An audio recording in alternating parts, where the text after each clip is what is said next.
Конкурста 4 номинация бар иде. 60-тан артык видео язма җибәрелгән. Алар дөньядагы татар мәдәнияте үзәкләре эшен тасвирлый. Томскидан беренче булып гариза юллыйлар. Наш центр подготовил несколько фильмов, видеоматериалов туда отправил, да, и наши фильмы завоевали определенные места. Видео язмалар 4 көн дәвамында карала. Сәүдәгәр Кәрим Хәмитовка багышланган фильм беренче урынга лаек. Ул Томск татар мәдәни үзәге урнашкан йортның беренче хуҗасы. Үзәк эше турындагысы икенче урын алды.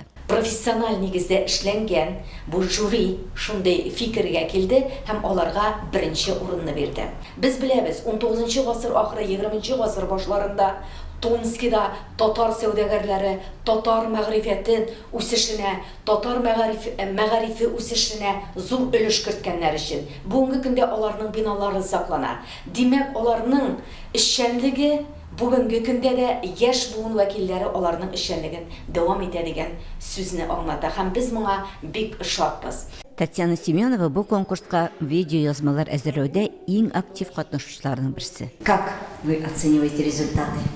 Без бик тырыштык, без бик шат. Бу китап беренче урын өчен, анысы икенче.